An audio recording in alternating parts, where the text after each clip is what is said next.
Voilà, donc j'ai l'honneur donc de me présenter quelques illustrations des questions que nous allons aborder aujourd'hui.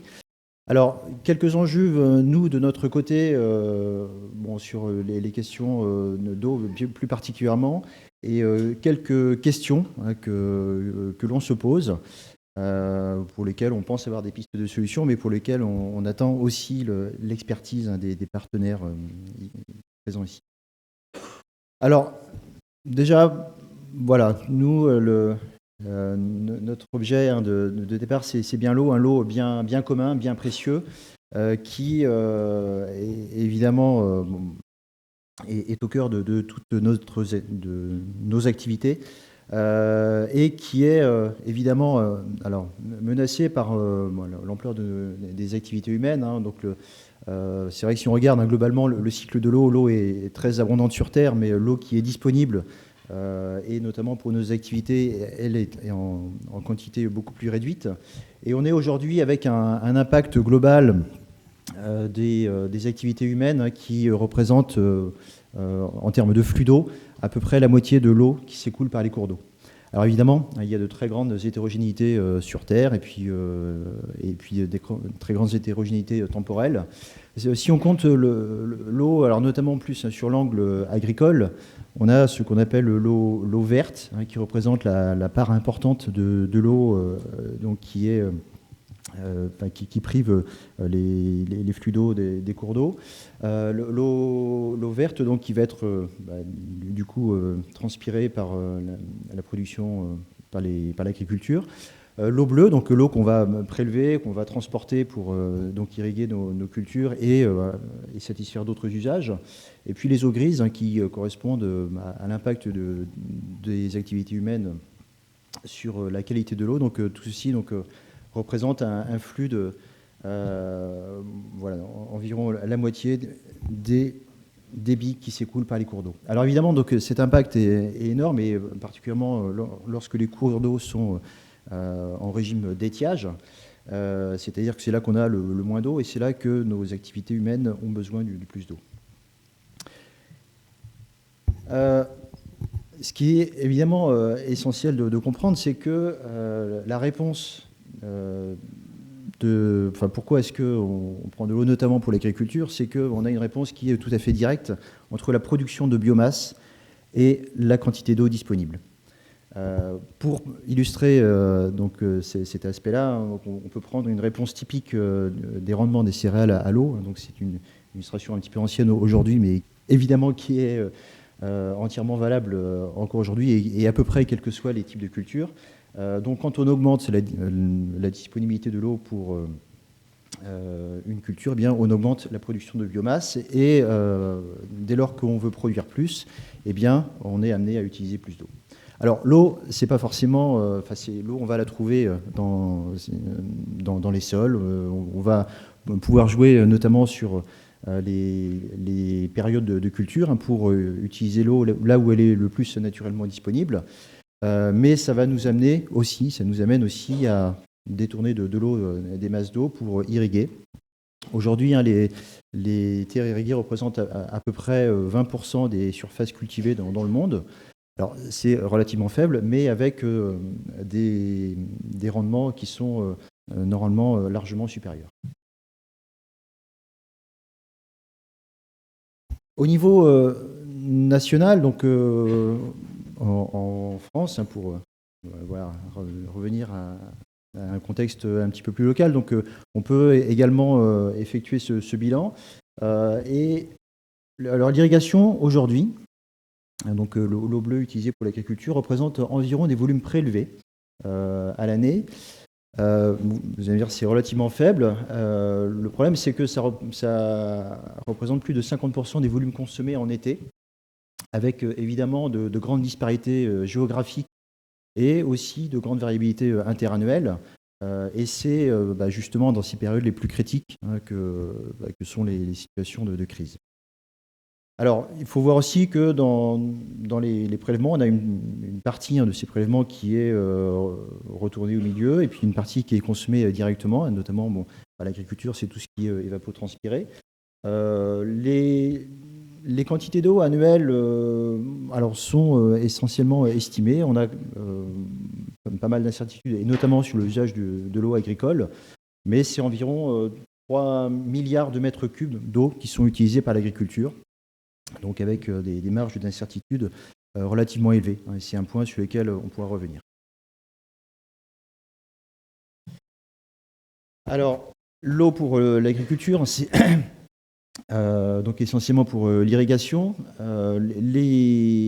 Si on veut faire un état de l'art des surfaces irriguées en France, alors on a la chance d'avoir le recensement agricole de 2020 qui a mis à jour cette enquête. Je me suis dit, cette enquête agricole nécessite un travail assez approfondi pour dresser un paysage voilà, un paysage donc fouillé, bien comprendre quels sont les déterminants notamment de l'irrigation. Ce travail a été fait régulièrement, en tout cas il a été fait de façon fouillée en 2010 dans une étude qui brosse l'état de l'irrigation en France. Donc c'est environ 6% de la surface agricole utile pour 1,57 million d'hectares. Avec environ la moitié des surfaces donc pour la production de maïs. Et donc l'irrigation est pratiquée par environ 15% des exploitations. Alors, la carte des surfaces irriguées, donc vous l'avez ici, donc avec de grandes. Nous sommes voilà, du côté de Bordeaux, hein, donc on est sur des régions où effectivement l'irrigation est souvent très visible. Et puis évidemment le sud de la France aussi compte un grand nombre de surfaces irriguées. Ce qui est remarquable, hein, c'est que donc, toutes les régions de France sont concernées par l'irrigation. Alors c'est vrai qu'en 2010, on a vu une relative stagnation de l'évolution des surfaces irriguées en France par rapport à l'année 2000, après donc quelques décennies de croissance.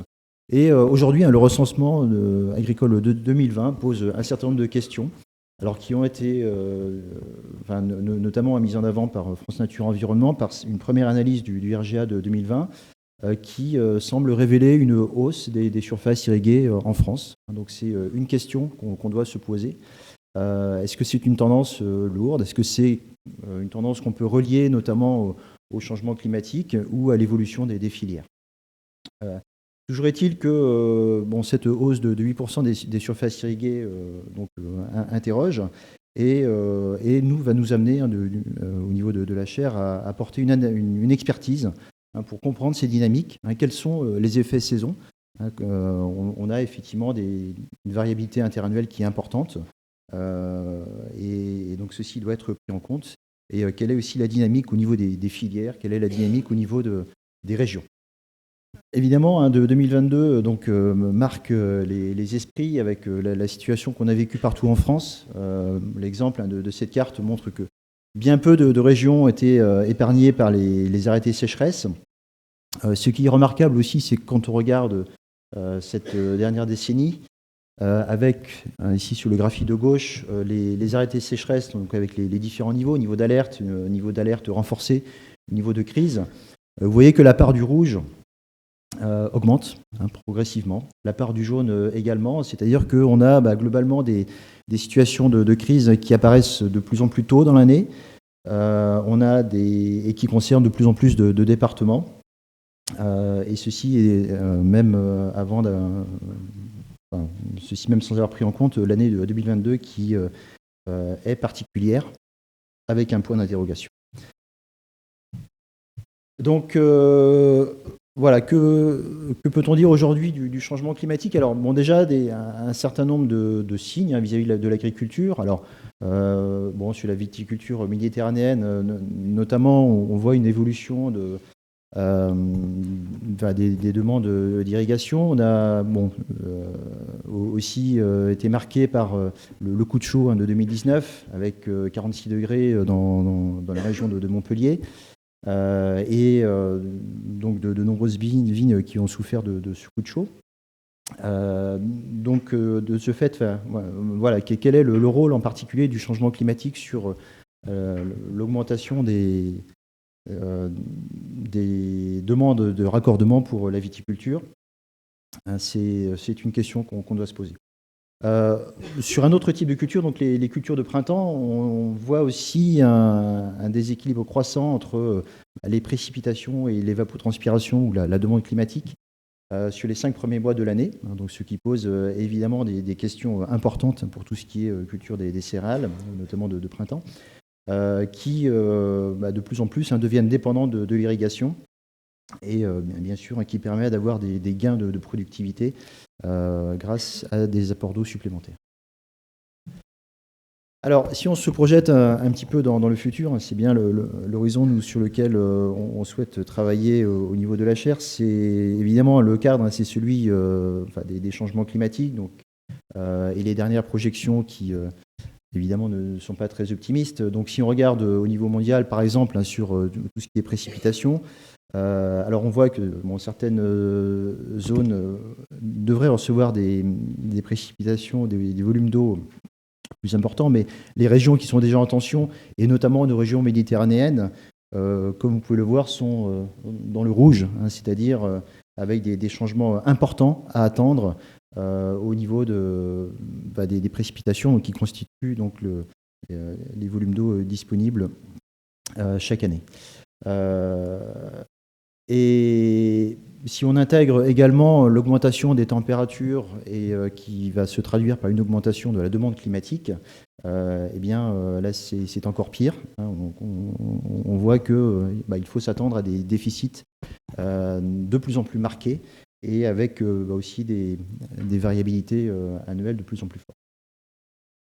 Alors c'est bien ça dont il faut qu'on s'inquiète aujourd'hui. Alors pour la France, donc si je fais un petit zoom, notamment donc grâce au modèle de régionalisation donc de ces changements climatiques, donc la situation n'est pas beaucoup plus optimiste, et notamment sur le sud de la France, qui devrait avoir donc des déficits. Évidemment des températures plus élevées, donc, qui se traduisent par une évapotranspiration potentielle plus forte et des précipitations plus réduites, et notamment en période estivale, ce qui va évidemment accentuer les déficits hydriques, et notamment pour l'agriculture. Alors, évidemment, après, donc, il va y avoir deux aspects, donc la ressource en eau et puis les usages. Pour la ressource en eau, INRAE avait mené en 2013, donc avec des partenaires, en particulier BRL, ici présent et partenaire de nos chairs, donc une étude sur l'impact de ces changements climatiques sur les débits naturels des cours d'eau. Alors, l'impact, c'est celui-là, c'est évidemment une diminution significative des débits annuels moyens des cours d'eau, donc dû en particulier à des précipitations plus faibles en été, éventuellement dans certaines régions des précipitations plus élevées en hiver, mais globalement un déficit accru au niveau des cours d'eau. Alors on obtient ce type d'analyse qui est en cours d'actualisation par INRAE. Donc cette carte montre l'évolution des débits naturels annuels moyens, avec des flèches qui vont vers le bas, donc c'est quand ça diminue. Vous voyez que ça diminue partout. Et puis la taille des triangles, c'est l'incertitude. Plus les triangles sont gros, plus l'incertitude est faible. Et on voit que on a quand même beaucoup de gros triangles, et avec des couleurs assez foncées. C'est-à-dire qu'il faut s'attendre effectivement à une disponibilité plus faible des ressources naturelles, jusqu'à 40 à 50% donc, dans le sud de la France.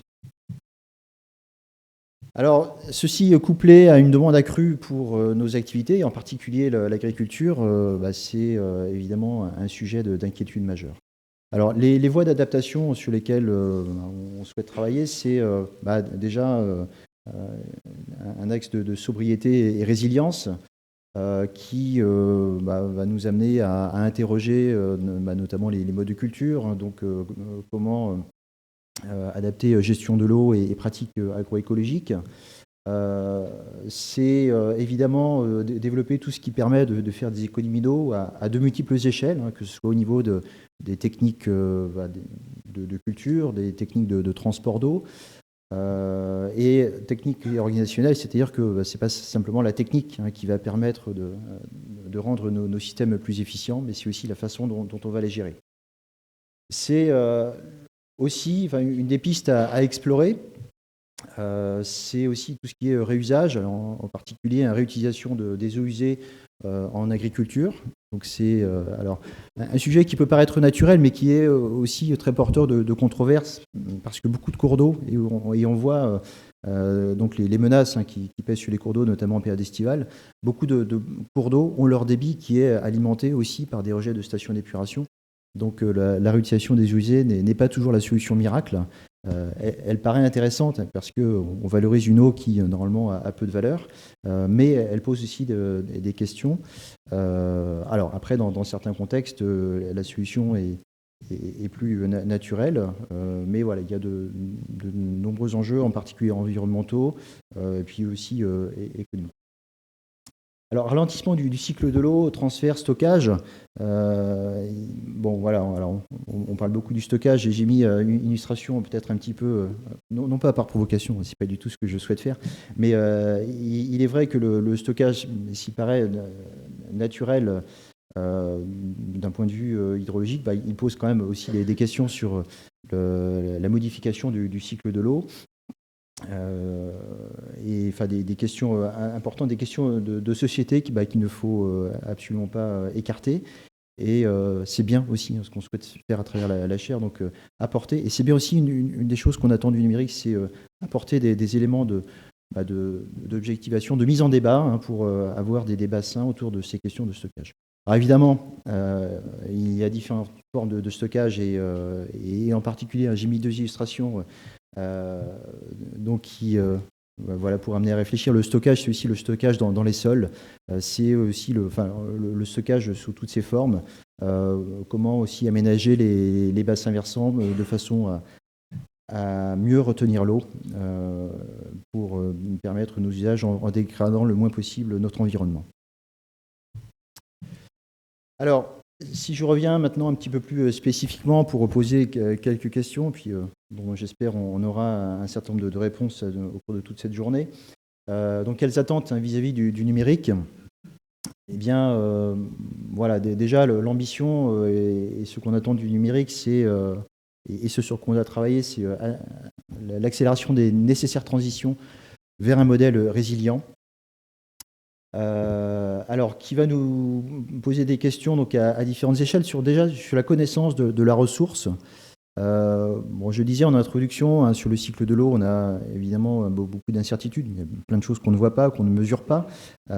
Mais quand on descend à des plus petites échelles et plus encore au niveau individuel, eh bien, à des niveaux très locaux, voilà, la ressource est difficile souvent à connaître en un point donné. Donc, quelle est sa disponibilité, quels sont les besoins réels, notamment pour nos activités agricoles.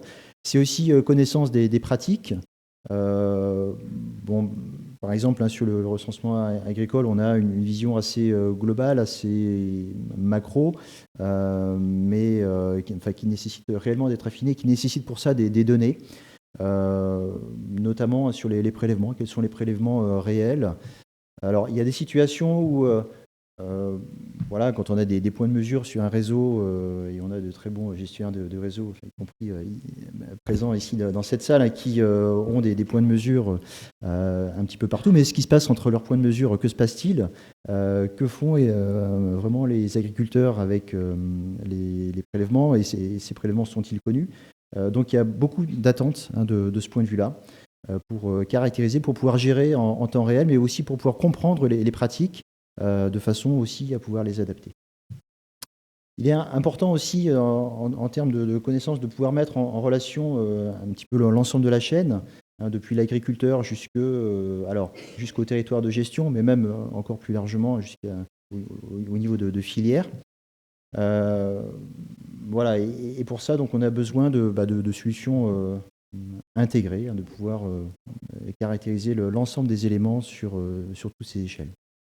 Ceci permet, et sur les aspects quantité et qualité. Alors, ceci permet aussi de diffuser, c'est aussi ça qu'on attend, de pouvoir communiquer entre ces différentes échelles, avoir des bases de données sur lesquelles on peut s'appuyer pour le pilotage en particulier. Un pilotage, là encore aussi, à ces différentes échelles. Et puis après, optimiser l'ensemble de la chaîne. Un point donc, que j'avais introduit un petit peu sur quelques sujets, donc dès lors qu'on a des controverses, ces solutions numériques, on peut aussi attendre qu'elles explicitent, qu'elles mettent à disposition de la donnée, de l'information pour éclairer les débats. Alors, on n'est pas sans rien, c'est vrai que, y compris dans notre communauté, je dirais plus haut, on travaille aussi sur différentes solutions. J'ai pris 2 exemples. Alors, les avancées, elles portent aussi bien sur l'acquisition de données, le traitement de l'information ou la diffusion.